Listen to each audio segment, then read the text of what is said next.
Friends, अब हम बात करते हैं अपने तीसरे टॉपिक की, जो कह रहा है इस सोशियोलॉजी द साइंस। क्या सोशियोलॉजी एक साइंस है? तो अब इसको जान लेते हैं फ्रेंड।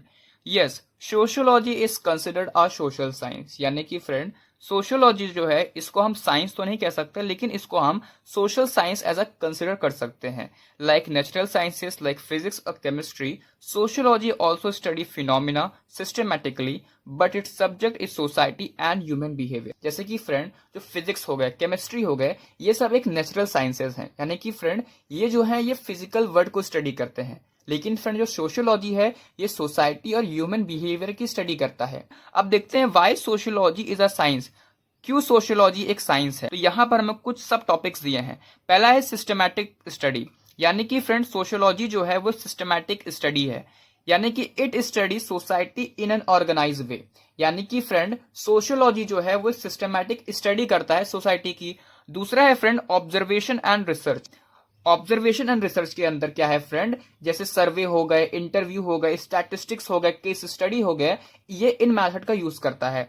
तीसरा है cause effect relationship. Cause effect relationship का मतलब ये हुआ friend, try to find why social problems occur. क्यों सोशल प्रॉब्लम्स अकर करते हैं, जैसे कि पॉवर्टी क्यों होती है, क्राइम क्यों बढ़ता है, इसका कारण क्या है, ये हम बात करते हैं।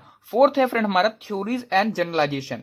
थ्योरीज एंड जनरलाइजेशन का मतलब ये हुआ, like natural sciences it build theory. यानी कि फ्रेंड, थ्योरी एंड जनरलाइजेशन ये बनाता है। बात करते हैं friend, but not exact like a natural science. यानी कि ये नेचुरल साइंस जैसा एग्जैक्ट नहीं है। क्या कह रहा है, human behaviour can not be controlled in a laboratory. यानी कि फ्रेंड, जो सोशियोलॉजी होता है वो एक एग्जैक्ट साइंस जैसा नहीं होता है। यानी कि फ्रेंड, मतलब ये हुआ कि जो ह्यूमन बिहेवियर होता है उसको हम लैब में कंट्रोल नहीं कर सकते। क्या ऐसा हो सकता है कि हम किसी व्यक्ति के बिहेवियर को लैब में कंट्रोल कर सकते हैं? नहीं, नहीं कर सकते हैं। ठीक है फ्रेंड, आप जानते हैं कि लोगों का जो इमोशन होता है, कल्चर होता है, वैल्यूज होता है, वो हमेशा अलग अलग होता है।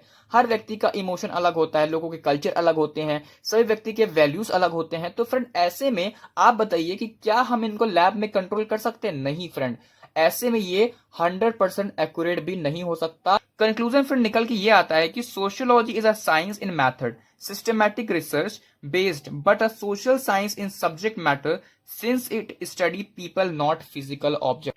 यानी कि फ्रेंड, ये एक सोशल साइंस इन सब्जेक्ट मैटर है कि फ्रेंड, जो सोशियोलॉजी है वो इंसान और सोसाइटी की स्टडी करता है, ना कि किसी फिजिकल ऑब्जेक्ट की। उम्मीद करते हैं कि आपको समझ में आ गया होगा कि इस सोशियोलॉजी इज अ साइंस, क्या सोशियोलॉजी एक साइंस है। अब हम आगे बात करते हैं।